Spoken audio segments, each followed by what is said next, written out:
Hello guys, welcome back to a new video. In today's video, we are going to discuss some main reasons on why student visa gets rejected.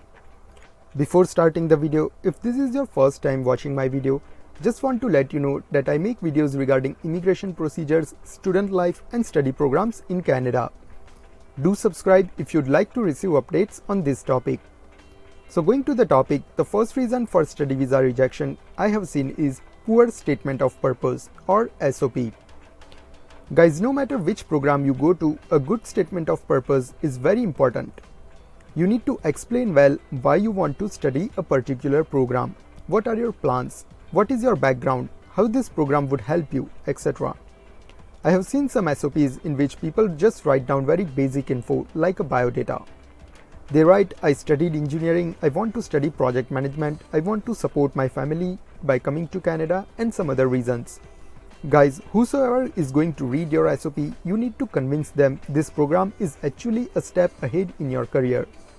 It should be good enough that the officer doesn't think that you are only interested in immigration. If you write things like, I want to support my family, they are going to think, why aren't you supporting them from your home country? Are you just interested in converting dollars to rupees? Think about it.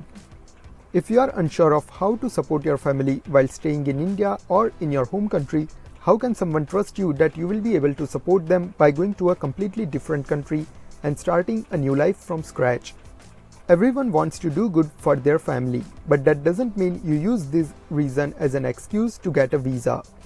The second common reason for visa rejection is not selecting a proper program. Some people would select a diploma program even after doing masters because perhaps their IELTS is low or they couldn't get admission in another postgraduate program. The chances of getting visa rejection under such cases would be very high.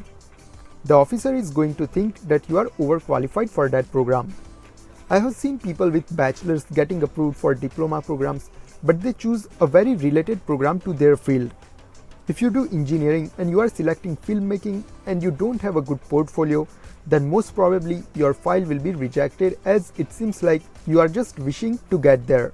You really do not have any considerable experience or even interest to study in that field. Before moving to the third point, I would like to mention a really great app to learn new languages. Back in 2016, I was planning to apply in Germany also, and one of the requirements was you need to have at least an intermediate grasp of the German language. Before signing up for the $1,000 program to learn a new language, you can use this great app. The link is in the description. It has a big database of languages and you can learn based on your preferred schedule. The tutorials and programs are really very well designed. So download the app and start learning. Third common reason for visa rejection is having backlogs in your bachelor. For those of you guys who are still in college, please make sure that you get grades good enough to be eligible for the interview everywhere. It is not important to get 90+, but it would be very useful for you if you stay consistent with above average scores.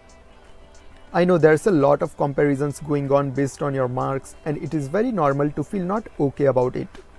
I just want to say, once you start your career and get experience, almost no employer would judge you based on whether you got a 90 or you got a 70. Your skill sets and experience would be more important after one point rather than your marks. Having said that, it doesn't mean you should drop out with an excuse, mark can't decide your future. You need to have at least good enough to be eligible for an interview or even a visa. There are a lot of people whose visa gets rejected just because of backlogs. So try as well as you can to have as few backlogs as possible.